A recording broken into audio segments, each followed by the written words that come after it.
Smoking causes cancer. Smoking kills. புகைப்பிடித்தல் புற்றுநோயை உண்டாக்கும் மற்றும் உயிரை கொல்லும். Consumption of alcohol is injurious to health. மது அருந்துதல் உடல்நலத்திற்கு கேடு. Subscriber real life incident inspired by subscribers. இந்த சந்தாதாரர்களின் உண்மை பேசும் சம்பவம் உங்களால் உருவாக்கப்பட்டவை.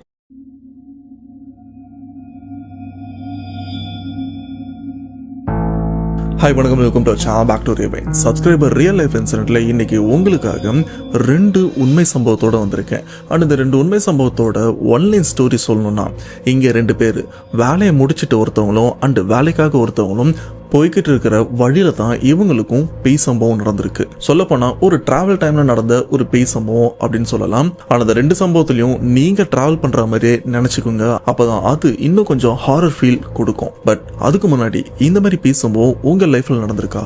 அப்படி நடந்ததுன்னா அதை நீங்க என்கிட்ட ஷேர் பண்ணணும்னு நினைச்சீங்கன்னா டிஸ்பிளேல தெரியுற இந்த வாட்ஸ்அப் நம்பருக்கு உங்க லைஃப்ல நடந்த அந்த பேய் சம்பவத்தை ஒரு வாய்ஸ் மெசேஜா எனக்கு நீங்க ஷேர் பண்ணுங்க. அப்படி நீங்க ஷேர் பண்றது உண்மை சம்பவம் உண்மையிலே தெரியலீங்க, அதை நான் கண்டிப்பா நம்ம சேனல்ல போஸ்ட் பண்றேன். சோ ஒரு பேசாம வீடியோல போலாம். நீங்க நம்ம சேனல் புதுசா மறக்காம சேனல் சப்ஸ்கிரைப் பண்ணுங்க, பெல் பட்டன் கிளிக் பண்ணுங்க. இப்ப நம்ம வீடியோல போலாம்.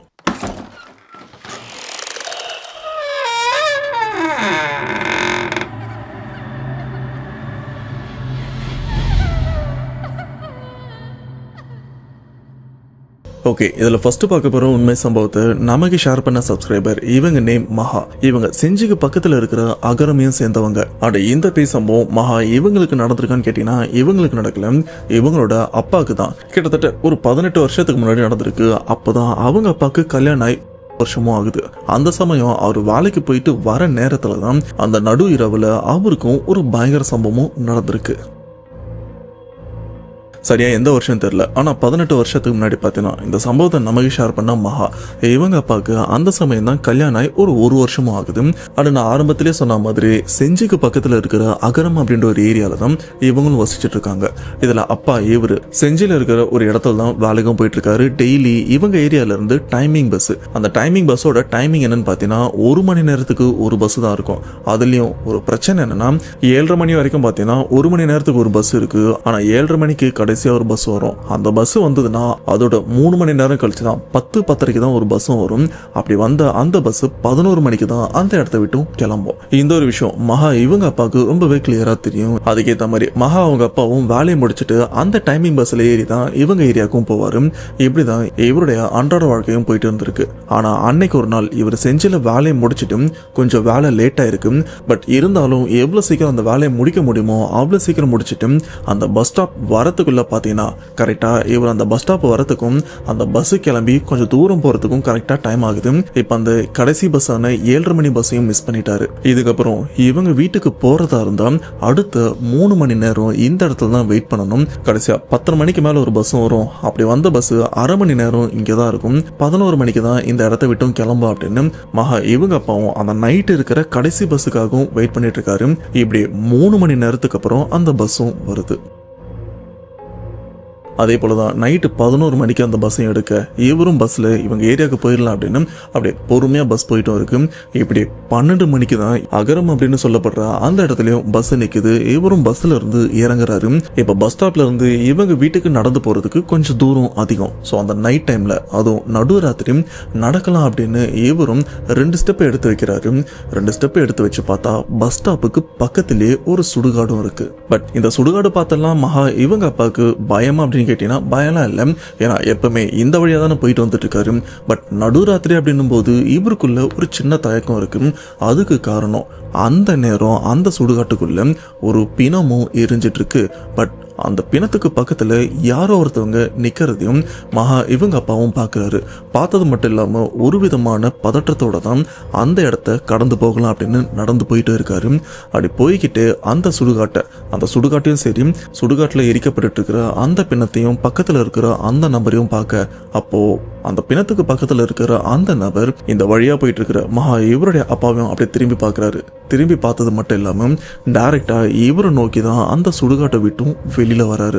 இதை பார்த்த மகா இவங்க அப்பாவும் கொஞ்சம் பதட்டப்படுறாரு. ஏன்னா அந்த சுட்டு வட்டாரத்துல இவரை தவிர்த்து வேற யாருமே இல்ல. அந்த சுடுகாட்டுல இருந்து வர அந்த உருவம் கூட மனுஷனா இல்ல பேய் அப்படின்னு அந்த சமயம் அவருக்குள்ள ஒரு சந்தேகம் இருந்தாலும் சுடுகாட்டுக்குள்ள இருந்து இவரை பார்த்து வந்துட்டு இருக்கிற அந்த உருவமா நபரான்னு தெரியல.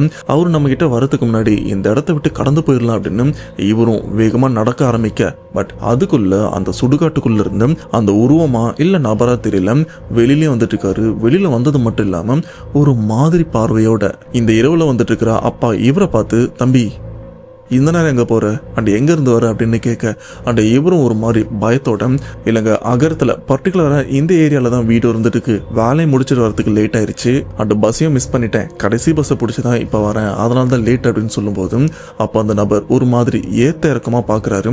பாக்குற பார்வை பார்த்தனா கொஞ்சம் பயத்தை கிளப்புற மாதிரியும் இருக்கு. சரிப்பா உனக்கு பீடி பிடிக்கிற பழக்கம் இருக்கா அப்படின்னு கேட்க, மகா இவங்க அப்பாவும் அப்படியே ஒரு மாதிரி பயத்தோட பார்த்துட்டு பழக்கம் இருக்கு அப்படின்னு சொல்றாரு. அப்ப பக்கத்துல இருக்கிற அந்த நபரும், பயப்படாதப்பா நான் அந்த சுடுகாட்டோட வெட்டியான் தான், இப்ப நீ போற பாதை கொஞ்சம் அமானுஷமானது அண்ட் உனக்கு பீடி பிடிக்கிற பழக்கம் இருக்குல்ல, ஒன்னும் இல்ல நீ பீடி பிடிச்சிட்டு குறிப்பா போற வழியில ஒரு ஆலமரமும் இருக்கும், அந்த இடம் கொஞ்சம் அப்படி முன்ன பின்னதான் இருக்கும், அந்த இடத்த நீ கடந்து போற வரைக்கும் நீ பீடி பிடிச்சிட்டே போகும். இன்கேஸ் துஷ்ட சக்திகள் ஏதாச்சும் உன் பக்கத்துல வரதா இருந்தா இந்த மாதிரி விஷயத்த பண்ணும்போது பக்கத்துல எதுவுமே வராது, அதனால நீ பீடியை மட்டும் பிடிச்சிட்டு போயிட்டே இரு, உனக்கு எந்த பிரச்சனையும் வராது அப்படின்னு சொல்லும் போதுதான் இப்போ அப்பா இவருக்கும் கொஞ்சம் ரிலாக்ஸ் ஆகுது. அட இவர் இந்த சுடுகாட்டோட வெட்டியானா, அடிக்கடி இந்த இடத்த பார்த்துருக்கேன் ஆனா இவரு பெருசா பார்த்தது இல்லை அப்படின்னு சொல்லிட்டு, சரிங்க நான் கிளம்புறேன் அப்படின்னு சொல்லிட்டு அந்த இடத்த விட்டு இவரும் பொடி நடையா நடக்கிறாரு.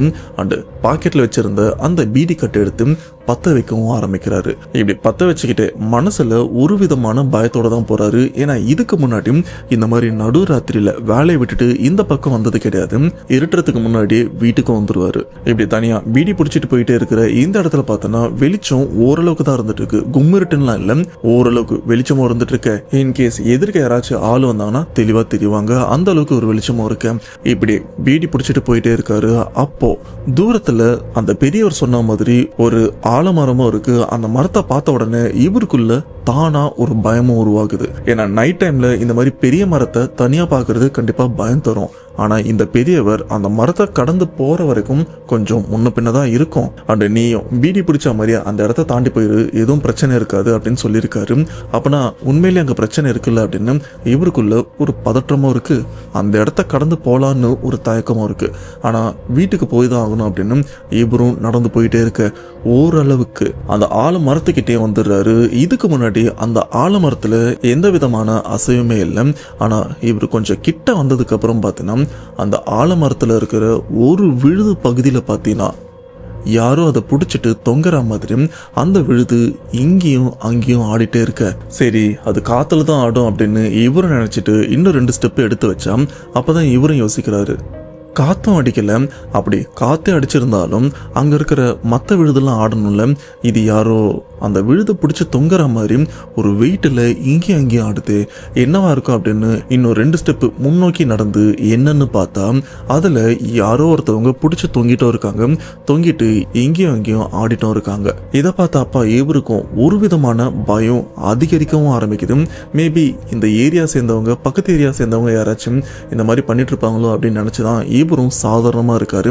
அடுத்த ஸ்டெப்பை எடுத்து வைக்க பயப்படுறாரு. அப்போ அந்த விழுதை பிடிச்சி தொங்கிட்டு இருக்கிற அந்த உருவம் ஒரு மாதிரி தொணத்தொன்னு ஏதோ பெணத்தவும் ஆரம்பிக்குது. இந்த பெணத்துற சத்தம் வந்து இவருக்கு ஓரளவுக்கு தான் கேட்குது, என்ன வார்த்தை சொல்லுது அப்படின்லாம் தெரியல, பட் பெணத்தவும் ஆரம்பிக்க, சரி அந்த பெரியவர் சொன்ன மாதிரி பீடி பிடிச்ச மாதிரி இந்த இடத்த வந்து கடந்துட்டு போயிடலாம் அப்படின்னு இவரும் மறுபடியும் அந்த பீடியை பிடிக்கவும் ஆரம்பிக்கிறாரு. அந்த இடத்த விட்டு கடக்கலான்னு பார்த்தா திடீர்னு அந்த விழுதுல தூங்கிட்டு இருக்கிற அந்த உருவம் ஒரு மாதிரி மரண ஓலத்தோட அழவும் ஆரம்பிக்குது. அந்த மாதிரி அழற சத்தம் கண்டிப்பா நைட்டு கேட்டா யாரா இருந்தாலும் ஒரு விதமான பயம் உருவாகும். அப்படிப்பட்ட சத்தம் தான் இப்போ இவருக்கும் கேட்க இவருக்கும் என்ன பண்றதுன்னு தெரியல. அண்ட் கிட்ட போக போக அந்த ஆட்டம், அதாவது அந்த விழுத பிடிச்சு தொங்கிட்டு இருக்கிற அந்த ஆட்டம் அதிகமாயிட்டே இருக்கு. மனசுல இவரும் அவங்க குலதெய்வம் அண்டு எல்லாரையும் வேண்டிக்கிறாரு, எப்பா என்னை எப்படியாச்சும் இந்த இடத்த விட்டு காப்பாத்தி வீட்டுக்கும் கூப்பிட்டு போயிரு அப்படின்னு ரொம்ப அதிகமா பயந்துருக்காரு. அண்டு பீடியை விடாம பிடிச்சிட்டும் இருக்காரு. அட்லீஸ்ட் அந்த பெரியவர் சொன்ன மாதிரி இந்த விஷயத்துக்காச்சு அது கிட்ட வராம இருக்கட்டுமே அப்படின்னு. அண்ட் இந்த இடத்த இன்னும் திகிலாக்குறதுக்கு அந்த நாள் ஒரு முழு பௌர்ணமியாவும் இருக்கு. அண்ட் அண்ணாந்து வானத்தை பார்த்தா எதிர்க்கவே முழுசா நிலாவும் இருக்கு. அந்த வெளிச்சம் அந்த இடத்துல நல்லாவே தெரிய, அண்ட் இது மட்டும் இல்லாம அந்த ஆலமரத்தோட கேப்ல எல்லாம் பாத்தீங்கன்னா அந்த நிலா வெளிச்சம் படுறது மூலியமா அங்க இருக்கிற கிளைகளோட பாகங்கள் ரொம்பவே தெளிவாகவும் தெரியுது. இவரும் அந்த உருவத்தை பார்க்க கூடாது, பார்க்காம சைட்ல போயிடலாம் அப்படின்னு முயற்சி பண்றாரு. ஆனா இவருக்குள்ள இருக்கிற இன்னொரு குரங்கு மனசு இல்ல அந்த இடத்த பாரு அந்த இடத்த பாரு அப்படின்னு அப்படியே நாம என்னதான் இப்படி திரும்பி இருந்தாலும் அப்படியே லைட்டா அங்க என்ன இருக்குன்னு பார்ப்போம்ல, அந்த மாதிரி இவர் திரும்பி பார்க்கும்போது இவ்வளவு நேரம் அந்த விழுத பிடிச்சி தூங்கிட்டு இருந்தா அந்த உருவம் இப்ப அங்க இருக்கிற ஒரு பெரிய கிளை மேல எப்படி உட்காந்துட்டு இருக்குன்னா, நார்மலா நம்ம பாத்ரூம்ல உட்காந்து இருக்கும் போது நம்ம எப்படி உட்காந்துட்டு இருப்போம் அதே மாதிரி தான் அந்த கிளை மேல உட்காந்து இவரையும் ஒரு மாதிரி கொடூரமான ஒரு பார்வையில பார்க்க இவருக்கும் என்ன பண்றதுன்னு தெரியல.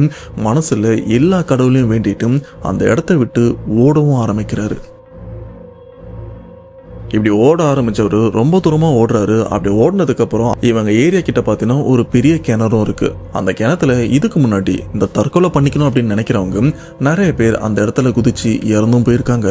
ஒரு சில பேர் தெரியாதனமா விபத்தாவும் அதுல விழுந்து இறந்தும் போயிருக்காங்க. இந்த மாதிரி விஷயத்த மகா இவங்க அப்பாவும் நிறைய தடவை பார்த்திருக்காரு. இறந்து போன சடலங்கள் அந்த கிணத்துல மிதந்துட்டு இருக்கிறது. இப்ப அந்த கிணத்துக்கிட்ட வந்ததுக்கு அப்புறம் இவருக்கும் ஓகே அந்த மரத்துக்கும் நமக்கும் டிஸ்டன்ஸ் அதிகமா இருக்கு, அண்ட் ரொம்ப தூரம் ஓடி வந்து மூச்சும் இலைக்குது, இதுக்கப்புறம் நம்ம பொறுமையா நடந்து போகலாம் அப்படின்னு அந்த கிணத்துக்கு கொஞ்சம் முன்னாடி அப்படின்னு நின்று ரிலாக்ஸ்லாம் பண்றாரு. அண்ட் இங்க இருந்து பொறுமையா நடக்க ஆரம்பிக்கும் போது பாத்தீங்கன்னா அந்த கிணத்துக்கிட்ட இப்போ யாரோ ஒருத்தவங்க எகிரி குதிச்சாங்கன்னா அந்த தண்ணியோட டமால்னு ஒரு சத்தம் கேட்கும். அப்படிப்பட்ட அந்த சத்தம் இவர் அந்த கிணத்தை கடக்கும் போது கேக்குது. உள்ள யாரோ விழுந்துட்டா மாதிரி இவருக்கும் பதட்டத்துல என்ன பண்றதுன்னு தெரியல. அண்ட் அந்த இடத்துல ஆளுங்கன்னு யாருமே இல்ல.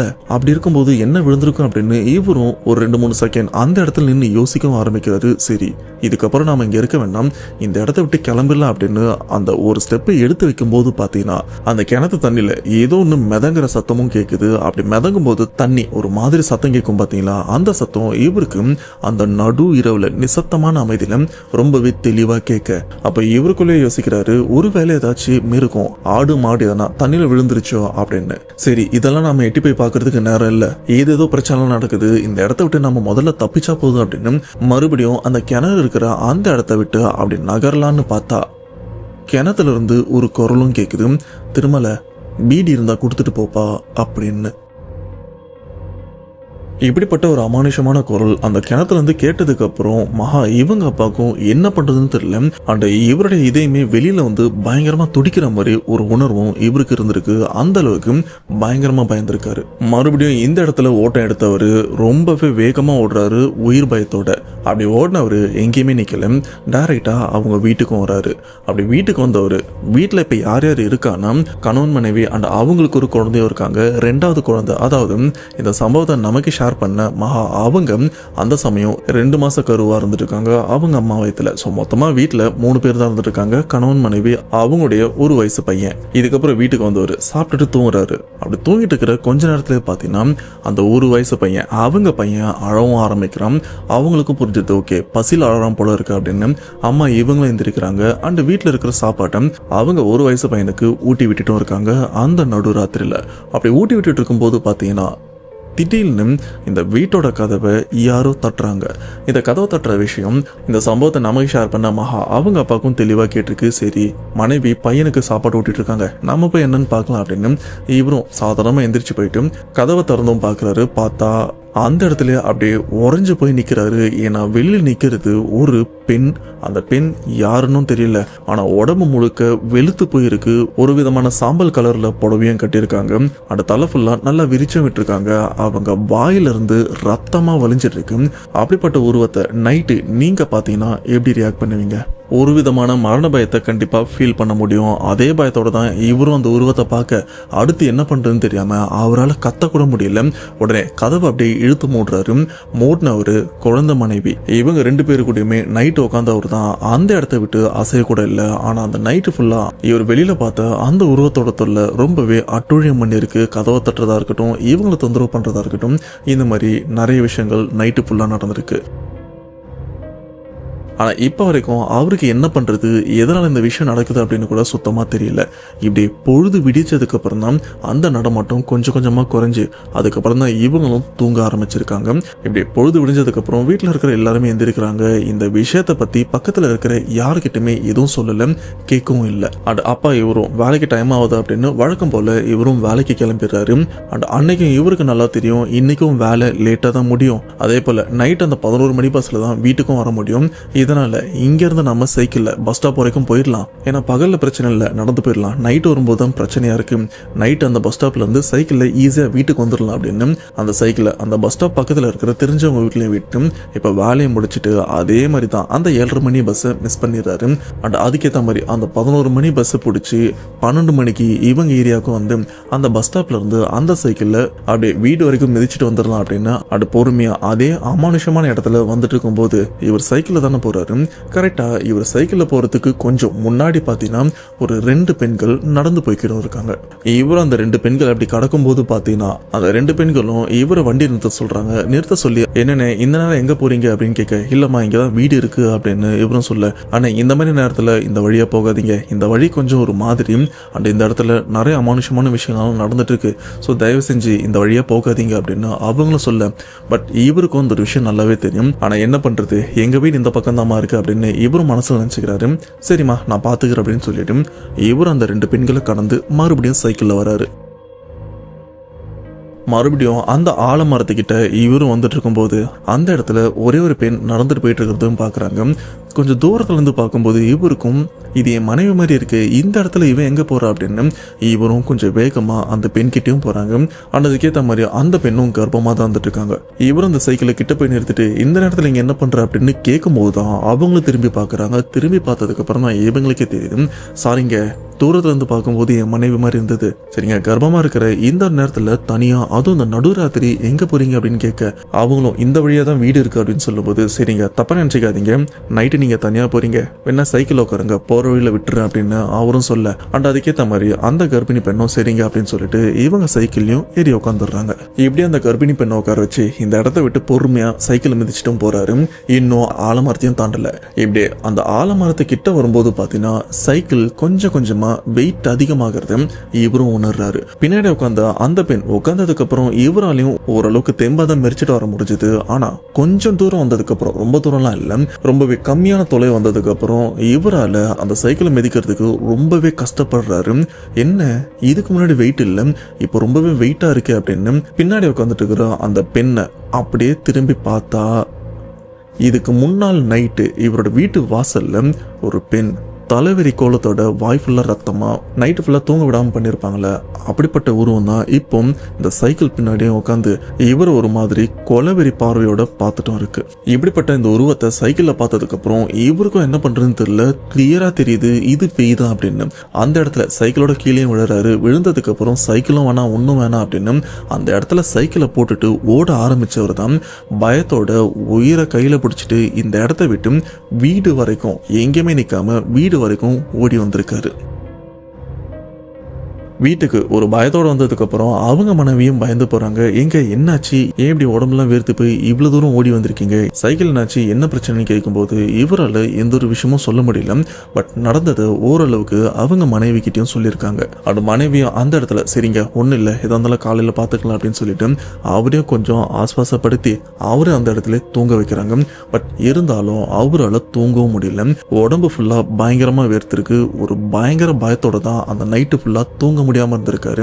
அண்ட் மறுபடியும் அந்த நைட்டு அந்த உருவம் இவரை தொல்லை பண்றதுக்காகவா இல்ல இவரை பொசஸ் பண்றதுக்காகவும் இல்ல இவரை கொல்றதுக்காகவும் தெரியல, ஏதோ ஒரு விஷயத்துக்காக மறுபடியும் அந்த உருவம் இவரை தேடியும் வந்திருக்கு. அந்த நைட்டு அந்த உருவத்தை பார்த்தா அப்போ இவருக்கும் லைட் லைட்டாக நெஞ்சு வலி மாதிரியே வந்தது. அந்த நெஞ்சு வலி ஹார்ட் அட்டாக் அப்படின்லாம் சொல்ல முடியாது, பட் ஒரு விதமான பாரமாக ஃபீல் பண்ணுவாங்கள்ல, அந்த வலி கிட்டத்தட்ட ஒரு வாரம் வரைக்கும் அவருக்கு ஒரு மாதிரி நெஞ்சு வலி மாதிரியே ஃபீல் பண்ணியிருக்காரு. அண்ட் அந்த ஒரு வாரம் ஃபுல்லாக படுத்து படுக்கையாக இருந்திருக்காரு. ஈவன் வேலைக்கு கூட போகாமல் ஒரு மாதிரி மரண பயத்தோட தான் வீட்லேயும் இருந்திருக்காரு, வெளியில் எங்கேயும் போகல. இதுக்கு நடுவில் கனவுலையாக இருக்கட்டும் நேர்லையாக இருக்கட்டும் அந்த உருவமும் அடிக்கடி வந்து இவரை பயமுறுத்திட்டும் இருக்கு. இவர் ஏதாச்சும் பண்ணணும் அப்படின்னு கங்கணம் கட்டிட்டு சுத்துற மாதிரி அந்த உருவம் இவங்க வீட்டை சுற்றி சுற்றி வந்திருக்கு. இப்படி ஒரு வாரத்துக்கு அப்புறம் பிரச்சனை இன்னமும் மோசமாகுது. இப்படியே விட்டோம்னா கண்டிப்பாக இவரை இழக்க நேரிடும் அப்படின்னு வீட்டில் இருக்கிறவங்களும் கோயிலுக்கும் கூப்பிட்டு போகிறாங்க. அந்த கோயிலுக்கு கூப்பிட்டு போயிட்டு நடந்த இந்த விஷயத்தை பற்றி எல்லாத்தையுமே சொல்லி இதுலேருந்து எப்படியாச்சும் இவரை காப்பாற்றுங்க அப்படின்னு சொல்கிறாங்க. ஆனால் அந்த கோவிலில் இருக்கிறவங்க இல்லைங்க, காலம் கடந்துருச்சு, இதுக்கப்புறம் இவரை காப்பாற்ற முடியாது, அந்த ஆன்மா இவரை முழுசாக ஆக்கிரமிச்சிருச்சு, இவரை முழுசாக பொசஸ் பண்ணி தன்னோட கட்டுப்பாட்டில் வச்சிருக்கு, இதுக்கப்புறம் என்னால் எதுவுமே பண்ண முடியாது, நீங்கள் வேற எங்கன்னா போய் ட்ரை பண்ணுங்க அப்படின்னு சொல்லி அவங்களும் கையை விரிச்சிடுறாங்க. ஆனா ஒருத்தவங்க இப்படி சொல்றதுனால அப்படியெல்லாம் விட்டுற முடியாதுல்ல.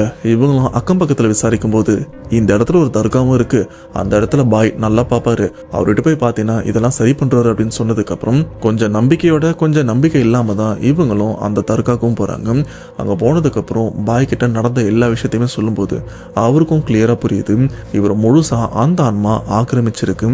ஸோ இந்த ஒரு விஷயத்துல இருந்து இவரை வெளியில கொண்டு வர்றது கொஞ்சம் கஷ்டம்தான் அப்படின்னு. அதுக்கப்புறம் தான் இவங்களுக்கும் தெரியுது உண்மையிலே எந்த ஆன்மா இவரை பொசஸ் பண்ணிருக்குன்னா, இவர் அன்னைக்கு வேலையை முடிச்சுட்டு ஃபர்ஸ்ட் டைமா லேட்டா வீட்டுக்கு வரும்போது அந்த கடைசி 11 மணி பஸ் பிடிச்சிட்டு வீட்டுக்கு வந்திருப்பாருல, அப்ப கூட அந்த சுடுகாட்டில் யாரையோ வச்சு எரிச்சிட்டு இருந்திருப்பாங்க. பக்கத்துல கூட ஒரு நபர் நின்றுப்பாரு. அந்த வெளியில வந்து இவருக்கிட்டையும் தம்பி போற வழியில பீடி பிடிச்சிட்டு பார்ப்பான், எந்த பிரச்சனையுமே இருக்காது, போற வழி கொஞ்சம் அமானுஷமா தான் இருக்கும் அப்படின்னு எச்சரிச்சிருப்பார்ல ஒரு வெட்டியா. ஆக்சுவலா அந்த சமயம் அவர் எரிச்சிட்டு இருக்கிறது வேற யாருமே இல்லை, அவங்க ஊர்ல ஒரு வயசு பொண்ணு இறந்தும் போயிருக்கு. அப்படி இறந்து போனா அந்த பொண்ணு தான் எந்தவித விஷயமும், அதாவது எந்தவித ஆசையும் வந்து நிறைவேறதுக்கு முன்னாடி அனுபவிக்கிறதுக்கு முன்னாடி இறந்தும் போயிட்டு இருக்கு. அப்படி இறந்து போனா அந்த பொண்ணு தான் அந்த இடத்துல எரிச்சிட்டு இருக்கும் போது இவர் அந்த இடத்துல நின்று ஒரு மாதிரி பார்த்திருப்பாரு. அண்ட் அந்த இடத்துல அந்த வெட்டியா என்ன ஃபீல் பண்ணிருப்பாரு அப்படின்னு தெரியல. ஏன்னா பர்டிகுலரா இவர்கிட்ட வாண்டடா வந்து போற வழி இப்படிதான் இருக்கும், பீடி பிடிச்சிருப்போம் அப்படின்னு இந்த மாதிரி சொல்ல வேண்டிய அவசியமும் இல்லை. ஆனா இவர்கிட்ட வந்து பர்டிகுலரா சொல்லியிருக்காரு, ஒருவேளை வெட்டியா அவருக்கு தெரியுமோ என்னவோ இந்த மாதிரி பிரச்சனை இவருக்கு நடக்க போகுது அப்படின்னு. ஏன்னா அப்ப இறந்து போனா அந்த வயசு பொண்ணோட ஆன்மா தான் இவரை பொசஸ் பண்ணிருக்கு, அந்த பொண்ணோட ஆசை இவர் மூலியமா நிறைவேற்றிக்கிறதுக்காக. கடைசியா அந்த ஆன்மாவை இவர் உடம்புல இருந்து வெளியேற்றதுக்கும் ரொம்பவே கஷ்டப்பட்டிருக்காங்க. ஏன்னா அல்பாயுஸ்ல நிறைவேறாத ஆசையோட இறந்து போனா ஆணா இருக்கட்டும் பெண்ணா இருக்கட்டும் அவ்வளோ ஈஸியா ஒருத்தவங்களை விட்டு வெளியில போறது ரொம்பவே கஷ்டம் தான். ஆனா இந்த இடத்துல அந்த பாய் நிறைய விஷயங்கள்லாம் பண்ணி அந்த ஆன்மாவை எப்படியோ இவர் உடம்புல இருந்து பிரிச்சு எடுத்து அதை அடக்கியும் வச்சிருக்காங்க. அப்படி அடக்கி வச்சதுக்கு அப்புறம் இவர் கையில ஒரு தாயத்தம் கட்டியிருக்காங்க. அண்டு மந்திரிச்ச பொருள்லாம் கொடுத்து இதுக்கப்புறம் எந்த பிரச்சனையுமே வராது, பட் இதுக்கப்புறம் நீங்க நைட்டு போகும்போது பார்த்து கொஞ்சம் சூதானமா போங்க அப்படின்னு அவரும் ஒரு சில அறிவுரைகள்லாம் சொல்லி இந்த பிரச்சனைல இருந்து முழுமையா இவரை வெளியில கொண்டு வந்து தான் வீட்டுக்கும் அனுப்பியிருக்காங்க. ஆனால் அப்போதுலேருந்து ஸ்டில் இப்போ வரைக்கும் இவங்களுக்கும் எந்த பிரச்சனையுமே இல்லாமல் நார்மலாக தான் இருந்திருக்காங்க. பட் இருந்தாலும் அன்னைக்கு நடந்த அந்த ஒரு விஷயம், அந்த உருவத்தை கண்ணால் பார்த்தது அப்படின்னு எதையுமே இப்போ வரைக்கும் மறக்க முடியாது. ஸோ இப்போ எந்த பிரச்சனையுமே இல்லாமல் இவரோட ஃபேமிலியோட இப்போ நிம்மதியாக தான் இருக்காரு. இந்த இடத்துல இவருக்கு நடந்த இந்த சம்பவத்தை கேட்கும்போது உங்களோட தாட் என்ன? அண்டு எத்தனை பேர் இன்னமும் இந்த மாதிரி நைட் டைமில் தனியாக வீட்டுக்கு நடந்து போயிட்டு இருக்கீங்க? அப்படி போகிற அந்த ஒரு பாதை சாதாரணமான பாதையா இல்லை அமானுஷமான பாதையா அப்படின்றத மறக்காம கமெண்ட் பாக்ஸ் மென்ஷன் பண்ணிருங்க. இந்த சம்பவத்தை நமக்கு ஷேர் பண்ண இவரோட நேம் விஜய். இவர் மதுரையை சேர்ந்தவர். விஜய் இப்போ துபாயிலையும் ஒர்க் பண்ணிட்டு இருக்காரு. அண்ட் 2015 மதுரையில் இருக்கிற ஒரு பாலிடெக்னிக் காலேஜில் படிச்சுட்டு இருக்கும்போது தான் இவருக்கும் இந்த ஒரு சம்பவம் நடந்திருக்கு. ஆனால் விஜய் இவங்க அம்மா இப்போ சொல்கிற ஒரு வார்த்தை, எக்காரணத்தை கொண்டோ நீ அந்த இடத்துக்கு போகாத, உனக்கு பிரச்சனை இருக்காது, இருந்தாலும் ரிஸ்க் எடுக்காது அப்படின்னு இவங்களும் ஒரு இடத்த மென்ஷன் பண்ணியிருக்காங்க. இதனாலே விஜய் இப்போ வரைக்கும் அந்த ஒரு இடத்துக்கு போகாம தான் இருந்திருக்காரு. அப்படி விஜய் எந்த இடத்துக்கு போக வேண்டாம்னு சொல்லியிருக்காங்க, அண்ட் எந்த அமானுஷமான ஒரு விஷயம் இவரை ஃபாலோ பண்ணிட்டு இருக்கு, அப்படி இவர் லைஃப்ல என்னதான் நடந்திருக்கு அப்படின்ற ஃபுல் டீடைலை இப்போ நான் கிளியரா சொல்றேன். எக்ஸாக்டா 2015 அப்போ விஜய் இவர் மதுரையில் இருக்கிற ஒரு பாலிடெக்னிக் காலேஜ்லயும் படிச்சுட்டு இருக்காரு. அந்த காலேஜோட நேமை வந்து மென்ஷன் பண்ண வேண்டாம்னு சொல்லியிருக்காரு. ஸோ அதனால நேமை நானும் சொல்லலை. ஸோ இப்படி பாலிடெக்னிக் காலேஜில் படிச்சுட்டு இருக்கும்போது பார்த்தீங்கன்னா இவருக்கு எக்ஸாமும் வருது. ஸோ இந்த எக்ஸாமுக்கு ப்ரிப்பேர் ஆன விஜய் இவரும் காலேஜுக்கு கிளம்புறாரு. ஆனால் மதியானம் நடக்க வேண்டிய எக்ஸாமுக்கு விஜய் இவரு காலையிலே கிளம்பிடுறாரு. அதுக்கு ரீசன் பார்த்தீங்கன்னா இவங்க ஏரியால இருந்து அந்த பாலிடெக்னிக் காலேஜ் போகிற ரூட்டுக்கு பார்த்தீங்கன்னா பஸ் ரொம்பவே லிமிட்டடாக தான் இருக்கும். மதியானத்துக்கு போனால் ரொம்ப நேரம் வெயிட் பண்ண பண்ண வேண்டியிருக்கும். ஸோ இதனால் காலையிலே கிளம்பிட்டேன்னா பொறுமையாக அங்கே போயிட்டு படிக்கலாம் அப்படின்னு காலையிலே இவரும் காலேஜுக்கு கிளம்பிடுறாரு. அப்படி இந்த காலேஜ் எங்கே இருக்குன்னு பார்த்தீங்கன்னா மதுரையிலேருந்து சிவகங்கை போகிற ரூட்டில் தான் இந்த ஒரு காலேஜும் இருக்குது. ஆனால் இதுக்கு மிடில் மேபி நிறைய காலேஜ் இருக்கலாம். அதில் எந்த காலேஜ்னு நீங்களே கெஸ் பண்ணிக்கிங்க. ஃபைனலாக விஜய் காலையிலே காலேஜுக்கு வந்துடுறாரு. காலேஜுக்கு வந்ததுக்கப்புறம் காலேஜ் உள்ள என்ட்ரு ஆகும்போது பார்த்தீங்கன்னா வாட்ச்மேன் செக்யூரிட்டி எல்லாருமே, தம்பி எக்ஸாம் நடந்துட்டு இருக்கு, உனக்கு மதியம் தானே எக்ஸாமு, நீ ஒழுங்காக வெளியில இரு, காலேஜ் உள்ள வராது அப்படின்னு செக்யூரிட்டி யாருமே விஜய் இவரை உள்ள அலோவ் பண்ணல. பொதுவாக காலேஜில் ஒரு ரூல்ஸும் இருக்கும். அது என்னன்னா எக்ஸாம் நடக்கிற டைமில் அந்த எக்ஸாம் அட்டன் பண்ணுறவங்க மட்டும்தான் உள்ளே இருக்கணும், அதாவது காலேஜில் இருக்கணும். மற்ற யாருமே காலேஜில் இருக்கக்கூடாது, எக்ஸாம் டைமுக்கு மட்டும்தான் வரணும் அப்படின்னு ஒரு ரூல்ஸ் இருக்கும். ஆனால் அந்த டைமில் விஜய் இவருக்கு இந்த ஒரு விஷயம் தெரியுமா தெரியலையான்னு தெரியல. ஸோ இருந்தாலும் இவர் காலையிலே கிளம்பிட்டாரு. உள்ளே போக முடியாது அப்படின்றதுனால இவரும் இவங்க காலேஜுக்கு ஆப்போசிட்டில் பார்த்தீங்கன்னா ஒரு கறிக்கடையும் இருக்கும். அந்த கறிக்கடைக்கு பக்கத்துலேயே ஒரு பெரிய ஆலமரமாக இருக்கும். இந்த ஆலமரத்தை பற்றி சொல்லணும்னா இந்த இடத்துல மோஸ்ட்டாக நிறைய பேர் உட்காரவே மாட்டாங்க. அது ஒரு அமானுஷமான இடமாக தான் பார்த்துட்டு இருக்காங்க. ஆனால் இந்த இடத்துல விஜய் அண்ட் அவங்க ஃப்ரெண்ட்ஸ் எல்லாருமே காலையிலே வந்ததுனால அந்த இடத்துல உட்காந்து படிக்க ஆரம்பிக்கிறாங்க. ஸோ இப்படியே கொஞ்ச நேரம் எக்ஸாமுக்கு ப்ரிப்பேர் பண்ணதுக்கப்புறம் இவங்க லஞ்சும் எடுத்துகிட்டு வந்துட்டாங்க. இதில் விஜய் இவர் மட்டும்தான் நான்வெஜ் சாப்பிடுவார். இவங்க ஃப்ரெண்ட்ஸ் எல்லாருமே வெஜ் தான். ஸோ விஜய் அண்ட் அவங்க ஃப்ரெண்ட்ஸ் இவங்க எல்லாருமே என்ன பிளான் பண்ணுறாங்கன்னா லஞ்சை முடிச்சுட்டு அதுக்கப்புறம் லைட்டாக ப்ரிப்பேர் பண்ணிட்டு எக்ஸாமுக்கு போயிடலாம் அப்படின்னு அங்கே சாப்பிட ஆரம்பிக்கிறாங்க. விஜய் இவரும் நான்வெஜ் சாப்பிட்றாரு அண்ட் அவங்க ஃப்ரெண்ட்ஸ் எல்லாருமே வெஜ் சாப்பிட்டு இருக்காங்க. இப்படியே சாப்பிட்டு முடிச்சுட்டு எக்ஸாம் ஹாலுக்கும் போகிறாங்க அண்ட் எக்ஸாம் அட்டன் பண்ணுறாங்க. எக்ஸாம் 4 மணிக்கு முடியுது. 4 மணிக்கு முடிச்சதுக்கப்புறம் காலேஜை விட்டு வெளியிலேயே வராரு. பஸ் ஸ்டாப்பில் கிட்டத்தட்ட 2 மணி நேரம் வெயிட் பண்ணுறாரு. கடைசியாக பார்த்தீங்கன்னா 6 மணிக்கு தான் இவங்க ஊருக்கு போகிற பஸ்ஸும் வருது. இந்த பஸ் 6 மணிக்கு எடுத்தாலும் உடனே போய் இவங்க ஊருக்கு ரீச் ஆகாது. இதுக்கு நடுவில் இருக்கிற சின்ன சின்ன ஏரியாவெல்லாம் கவர் பண்ணி 6 மணிக்கு கிளம்புன பஸ் 8:30 மணி போல தான் இவங்க ஏரியாவும் போய் ரீச் ஆகும். இதுக்கப்புறம் விஜய் நடந்து போகிறதுக்கு 9 மணி ஆயிடும். 9 மணிக்கு வீட்டுக்கு ரீச் ஆன விஜய் இவரும் யூனிஃபார்ம் எல்லாம் கழட்டாம அண்ட் ஷூ கூட கழட்டாம வீட்டில் போயிட்டு அப்படியே தூங்க ஆரம்பிக்கிறாரு. ரீசன் என்னன்னு பார்த்தீங்கன்னா வர வழியிலே இவருக்கு ஃபீவர் ரொம்பவே அதிகமாக இருக்கு. ஸோ முடியாமல் இவரும் அப்படியே தூங்க ஆரம்பிக்கிறாங்க. இந்த ஒரு விஷயத்த விஜய் இவரோட தம்பியும் பார்க்குறாரு. என்ன இது போலாம் பண்ண மாட்டானே அப்படின்னு அவங்க அம்மாவுக்கு கால் பண்ணி அம்மாவையும் இங்கே வர வைக்கிறாங்க. விஜய் இவங்க அம்மாவை பற்றி சொல்லணும்னா இவங்க இந்த ஸ்பிரிச்சுவலில் ரொம்பவே ஈடுபாடு அதிகமாக இருக்கிறவங்க. இவங்களுக்கு அடிக்கடி சாமி கூட வரும். ஸோ இவங்க வீட்டுக்கு வந்ததுக்கப்புறம் விஜய் இவர் டச் பண்ணி பார்க்கும்போது தொட்டு பார்க்கும்போது அவங்களுக்கு ஒரு விஷயம் ஃபீல் ஆகிடுது. அண்ட் அடுத்த செகண்டே பார்த்தீங்கன்னா அவங்களுக்கு சாமியும் வந்துடுது. சாமி வந்ததுக்கப்புறம் அந்த இடத்துல துப்பவும் ஆரம்பிக்கிறாங்க அண்ட் திட்டவும் ஆரம்பிக்கிறாங்க. மரியாதை இங்கேருந்து போறியா அப்படின்னு அவங்களும் நார்மலாக சாமி வந்தால் எப்படி ரியாக்ட் பண்ணுவாங்க அந்த மாதிரியே இவங்க இந்த இடத்துல ரியாக்ட் பண்ணிட்டு இருக்காங்க. இது மட்டும் இல்லாமல் விஜய் அவங்க அம்மா அவர் மேலே கால் துப்பி இங்கேருந்து போறியா இல்லையா அப்படின்னு துப்பிக்கிட்டு கண்ணை மூடிக்கிட்டு இவங்க வீட்டில் இருந்து வெளியிலேயும் வராங்க. அந்த ஸ்டெப்ஸை கண்ணை மூடிக்கிட்டு கரெக்டாகவும் இறங்குறாங்க. அண்ட் இவங்க வீட்டில் இருந்து பார்த்தீங்கன்னா ஆல்மோஸ்ட் 200 மீட்டர் அப்படியே தள்ளியும் போகிறாங்க. இந்த போகிற வழி ஃபுல்லாக இங்கேருந்து போறியா இல்லையா அப்படின்னு ஏதோ ஒரு விஷயத்தை வந்து மீன் பண்ணி திட்டிட்டு இங்கேருந்தும் போகிறாங்க. அந்த ஏரியாவில் இருக்கிற எல்லாருமே என்னாச்சு அப்படின்ற மாதிரி பார்க்குறாங்க. அண்ட் இந்த இடத்துல இவங்க கிளம்புறதுக்கு முன்னாடி விஜய் இவருக்கு இந்த திருநீர்லாம் பூசியிருப்பாங்க அண்ட் உடம்புல கொஞ்சம் தெளிச்சும் விட்டுருப்பாங்க. இதுலேருந்து ஒரு 1/2 மணி நேரம் கழிச்சு தான் இவருக்கும் முழிப்பே வருது. அது வரைக்கும் இவருக்கு என்னாச்சு, என்ன ப்ராப்ளம் அண்ட் இவங்க அம்மா என்ன பண்ணாங்கன்னு கூட இவருக்கு எந்த ஒரு ஐடியாவுமே இல்லை.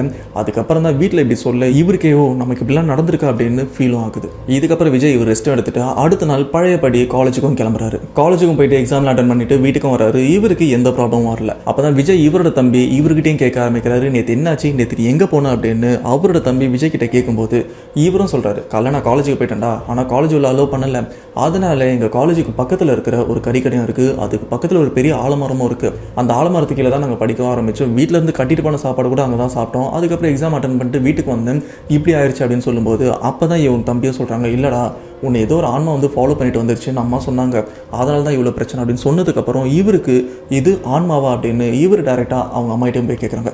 அம்மா எனக்கு என்னாச்சு அப்படின்னு கேட்கும்போது, இல்லைடா இதுக்கு மேலே நீ அந்த இடத்துக்கு போகாத, அந்த இடத்துக்கு போனாலும் அந்த இடத்துல உட்காராத அப்படின்னு சொல்லியிருக்காங்க. அங்கே ஏதோ ஒரு ஆன்மா இருந்திருக்கு, ஒரு பெண்ணோட ஆன்மா. அந்த பெண்ணோட ஆன்மா தான் உன்னை ஃபாலோ பண்ணிட்டு இவ்வளோ தூரமும் வந்திருக்கு. இது மட்டும் இல்லாமல் அது உன் கூடவே இருக்கணும் அப்படின்னு ஆசையும் படுது அப்படின்னு இவங்க அம்மா இந்த இடத்துல ஒரு ஷாக்கிங்கான விஷயமும் சொல்கிறாரு. அப்போ தான் இவருக்கே தெரியுது நம்மள ஏதோ ஒரு பொண்ணோட ஆன்மா ஃபாலோ பண்ணிட்டு வந்திருக்குன்னு. இதுக்கப்புறம் விஜய் இவருக்கு எக்ஸாமும் முடியுது. எக்ஸாம் முடிஞ்சு ஒரு சில நாள்லேயே பார்த்தீங்கன்னா இவங்களுக்கு பேரண்ட்ஸ் டீச்சர் மீட்டிங்கும் வைக்கிறாங்க.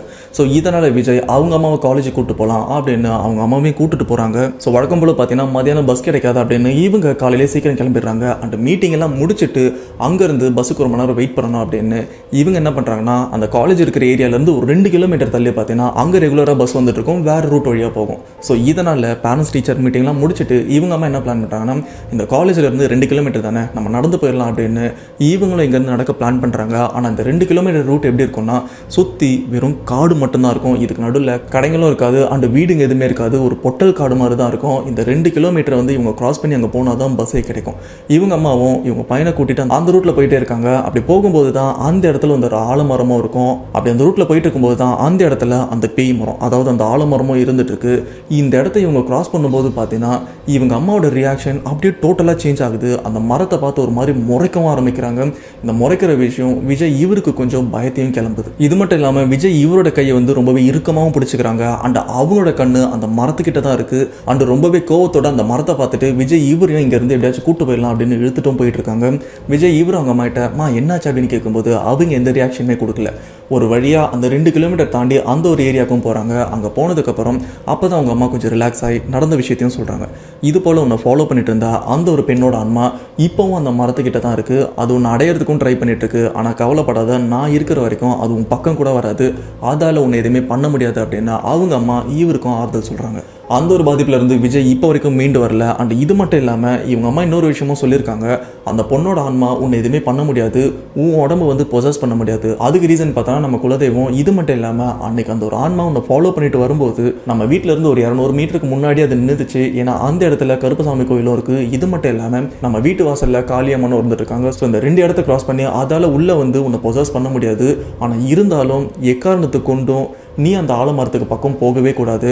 அண்ட் அப்படி போனேன்னா கண்டிப்பாக அந்த ஒரு ஆன்மா உன்னை பொசஸ் பண்ணுறதுக்கு ட்ரை பண்ணும், கண்டிப்பாக பொசஸ் பண்ணும். ஸோ இதனால் அந்த இடத்துக்கே நீ போகாத. ஏன்னா இந்த ஆன்மாக்களுக்கு ஒரு காலம் வரைக்கும் தான் பூமியில் இருக்க முடியும். அதுக்கப்புறம் அந்த பூமியை விட்டு போயிடும். அதுக்கப்புறம் அந்த ஒரு பிரச்சனை இருக்காது. ஆனால் அந்த ஒரு காலம் எத்தனை வருஷம்னு கேட்டிங்கன்னா அது தெரியாதுன்னு தான் சொல்லணும். இதுக்கப்புறம் விஜய் அந்த ஆலமரம் இருக்கிற அந்த இடத்துக்கு போனாரான்னு கேட்டிங்கன்னா ஆமாம் போனார். ஆனால் போனதுக்கப்புறம் அவர் அந்த ஒரு ஆன்மா பொசஸ் பண்ண முடியல. ஏன்னா இவர் அந்த ஆலமரம் இருக்கிற இடத்துக்கு பக்கத்தில் போல இவர் காலேஜுக்கு தான் போயிருக்காரு. இப்போ ரீசெண்டாக லாஸ்ட் இயராக இல்லை அதுக்கு முன்னாடி யாராவது தெரியல, இவரோட காலேஜ் சர்டிஃபிகேட்லாம் வாங்குறதுக்காக துபாயிலேருந்து ஊருக்கும் வந்திருக்காரு. அந்த காலேஜில் போயிட்டு கொஞ்சம் தூரத்தில் இருந்து அந்த ஒரு ஆலமரத்தையும் பார்த்துருக்காரு. அப்போ அந்த ஆலமரத்தை சுற்றி வேலிலாம் போட்டிருக்காங்க, உள்ளே யாருமே போகக்கூடாது அப்படின்ற லெவலுக்கு அந்த இடத்த செக்யூர் பண்ணியிருக்காங்க. இந்த இடத்த இப்படிலாம் பண்ண மாட்டாங்களே, ஏன் இப்படி பண்ணியிருக்காங்க? அப்போ சம்திங் ஏதோ நடந்திருக்குன்னு இவங்க காலேஜ் செக்யூரிட்டிகிட்ட ஆனால் இது என்னாச்சு அப்படின்னு கேட்கும்போது, இல்லைப்பா இப்போ ரீசெண்டாக ஒருத்தன் இங்கே தான் தூக்க மாட்டி இறந்து போயிட்டான். அண்ட் இந்த சைடு போகிறவங்களாம் நிறைய ப்ராப்ளம் ஃபேஸ் பண்ணுறாங்க. இந்த இடத்துல ஏதோ வளர்த்தது போல இருக்குது. இந்த இடத்துல போகிறவங்க எல்லாருமே பைக்கில் இல்லைனா வண்டியில் தான் போகிறாங்க, யாருமே நடந்துலாம் போகிறதில்ல.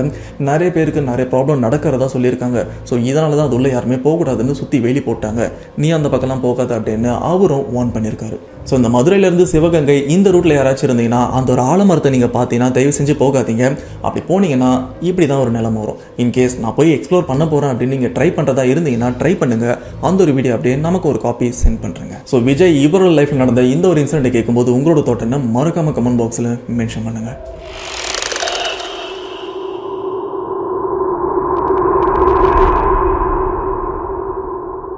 ஓகே, இப்போ நம்ம ரெண்டாவதாக பார்க்க போகிற அந்த உண்மை சம்பவம் இது எங்கே நடந்திருக்குன்னு பார்த்தீங்கன்னா கரூரில் தான் நடந்திருக்கு.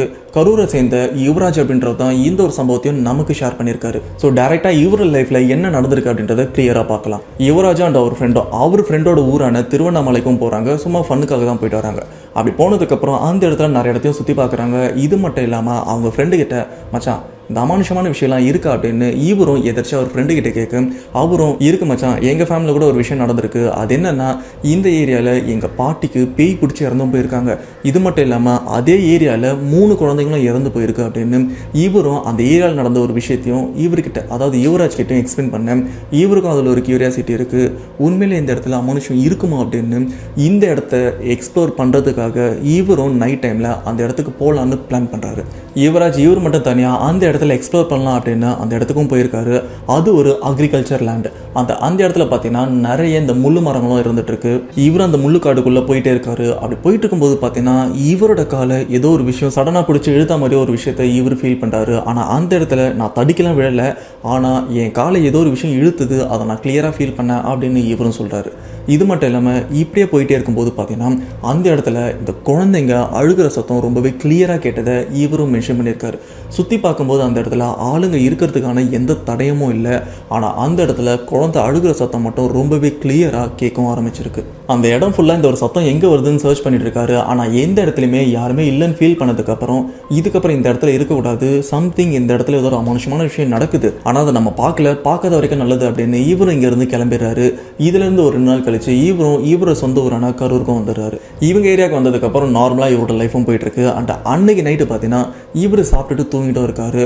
ஆனால் அப்போ தான் இவர் ஃபீல் பண்ணுற ஒரு விஷயம் என்னன்னா, திருவண்ணாமலையிலேருந்து இவர் மட்டும் வரல, அந்த காட்டுக்குள்ளேருந்து ஏதோ ஒரு விஷயம் இவரையும் ஃபாலோ பண்ணி கரூர் வரைக்கும் வந்திருக்கு அப்படின்னு. ஏன்னா அன்றைக்கி நைட்டு ஒரு விஷயமும் நடக்குது. இவர் நல்லா தூங்கிட்டு இருக்கும்போது பார்த்தீங்கன்னா இவங்க வீட்டில் ஒரு அமானுஷமான சத்தம் கேட்குறதையும் இவர் ஃபீல் பண்ண ஆரம்பிக்கிறாரு.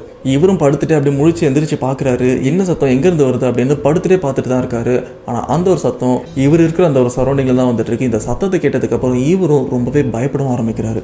இப்படி ஒரு சத்தம் கேட்குதுன்னு விஜய் அவங்க அப்பாவே எழுப்புறாருப்பா ஒரு மாதிரி சத்தம் கேட்குது அப்படின்னு.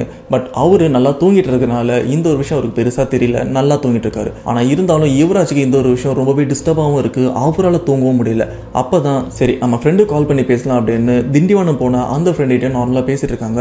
அப்படி பேசிகிட்டு இருக்கும்போது தான் இவரும் கேட்குறாரு, அந்த பாட்டி எப்படிடா இறந்து போனார் அப்படின்னு கேட்கும்போது, இல்லை மச்சான் அந்த இடத்துல ஏதோ காட்டேரி இருந்திருக்காண்டா, அந்த காட்டேரி தான் பாட்டி இவங்களையும் கொண்டு இருக்கு, அண்ட் அங்கே இருக்கிற அந்த 3 குழந்தைங்களையும் கொண்டு இருக்குன்னு அந்த ஒரு விஷயத்த சொல்ல இவருக்கு ஷாக் தாங்க முடியல.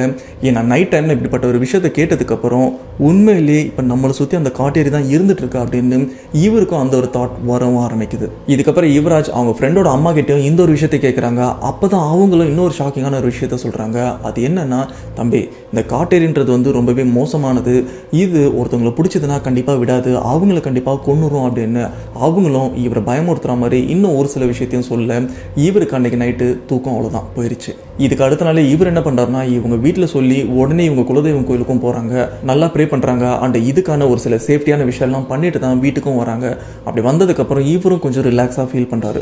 ஆனால் அப்போதுலேருந்து அந்த காட்டேரி அப்படின்ற ஒரு விஷயம் இவரால் மறக்க முடியல. ஸ்டில் இப்போ இருக்க அந்த ஒரு பயத்தில் இவரும் இருந்துட்டு தான் இருக்காரு. அண்ட் ஒரு சில பேர் பார்த்தீங்கன்னா காட்டேரி இவங்களை வந்து குலதெய்வமாகவும் வழிபட்டு இருப்பாங்க. ஆனால் அதில் ஒரு முக்கியமான விஷயத்தை வந்து நிறைய பேர் சொல்கிறாங்க. அது என்னன்னா, காட்டேரி இவங்களை வந்து ப்ராப்பராக மெயின்டைன் பண்ணணும், அதாவது ஒழுங்காக வழிபடணும். அப்படி வழிபடலைன்னா கண்டிப்பாக அந்த ஃபேமிலிக்கு, அந்த காட்டேரி வழிபடுற ஃபேமிலிக்கு வந்து பெரிய டேஞ்சர் இருக்குது, சும்மா விடாது, கண்டிப்பாக ஏதாச்சும் பண்ணிடுவாங்க அப்படின்னு நிறைய பேர் சொல்லியிருக்காங்க. ஏன் இதை பற்றி ஒரு சில ரியல் லைஃப்பில் நடந்த இன்சிடென்ட்டை நம்ம சேனல்லே பார்த்துருக்கோம். ஸோ அப்படி சொல்லணும்னா காட்டேரி இவங்க எந்த அளவுக்கு நல்ல கேரக்டர் அண்ட் எந்த அளவுக்கு பயங்கரமானவங்கன்னு உங்களுக்கு ஏதாச்சும் ஐடியா இருந்ததுன்னா மறக்காம கமெண்ட் பாக்ஸில் மென்ஷன் பண்ணுங்கள்.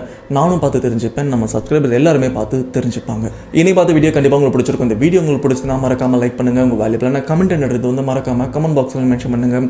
இன்றைக்கி நம்ம 2 விதமான உண்மை சம்பவத்தை பற்றி தான் பார்த்துருக்கோம். இதில் ஃபர்ஸ்ட் நம்ம பார்த்தது மதுரையில் நடந்த ஒரு பாலிடெக்னிக் காலேஜில் விஜய்ன்றவர் படிச்சிருக்காரு. எக்ஸாமுக்கு கொஞ்சம் சீக்கிரம் போயிட்டாரு, காலேஜில் அலோவ் பண்ணலை. இன்கேஸ் அலோவ் பண்ணியிருந்தாங்கன்னா இந்த ஒரு பிரச்சனை அவருக்கு நடந்திருக்காது. ஸோ அதனால் வெளியில் உட்காந்து படிக்கலாம் அப்படின்னு ஒரு ஆலமரத்து கடையில் உட்காந்து படிச்சிருக்காரு. ஆனால் அந்த இடத்துல ஏற்கனவே ஒரு இறந்து போன பெண்ணோட ஆன்மா இருந்திருக்கு. இவரை ஃபாலோ பண்ணி இவங்க ஏரியா வரைக்கும் வந்திருக்கு. ஆனால் இவரை பொசஸ் பண்ண முடியல. அதுக்கு ரீசன் இவங்க ஃபேமிலி கார். இப்போது விஜய் இவர் சேஃபாக தான் இருந்துட்டு இருக்காரு. ஆனால் இப்போ வரைக்கும் அந்த ஆலமரத்துக்கிட்ட போக பயந்துட்டு தான் இருக்காரு. அதுக்கு ரீசன் அப்போ நடந்த அந்த ஒரு இன்சிடென்ட். இது மட்டும் இல்லாமல் செகண்டாக பார்த்த யுவராஜ் அவர் லைஃப்பில் பார்த்தீங்கன்னா அவங்க ஃப்ரெண்டு ஒரு விஷயத்தையும் சொல்லியிருப்பாரு. அவங்க பாட்டி ஒரு காட்டேரி பேய் பிடிச்சி இறந்தும் போயிருக்காங்க அப்படின்னு அவரும் சொல்லியிருக்காரு. அண்ட் அந்த இடத்துல 3 குழந்தைங்க ரொம்பவே ஸ்ட்ரேஞ்சாக இறந்ததும் சொல்லியிருக்காங்க. இவர் என்ன பண்ணியிருக்காருன்னா, சும்மா இல்லாமல் அந்த இடத்த போய் எக்ஸ்ப்ளோர் பண்ணலாம் அப்படின்னு வீணாக போயிட்டு அந்த ஒரு விஷயத்தை இழுத்துட்டு தான் வந்திருக்காரு. அதாவது வெளியில் போகிற ஓனான வீட்டுக்குள்ளே விட்டா மாதிரி. ஸோ இந்த 2 சம்பவத்தை கேட்கும்போது உங்களோட தோட்டனை மறக்காம கமெண்ட் பாக்ஸில் மென்ஷன் பண்ணுங்கள். ஸோ நெக்ஸ்ட் இன்ட்ரெஸ்டிங்கான வீடியோவில் கண்டிப்பாக வந்து மீட் பண்ணுறேன். அதுவரை உங்களிடம் விடைபெறுவது உங்கள் நான்.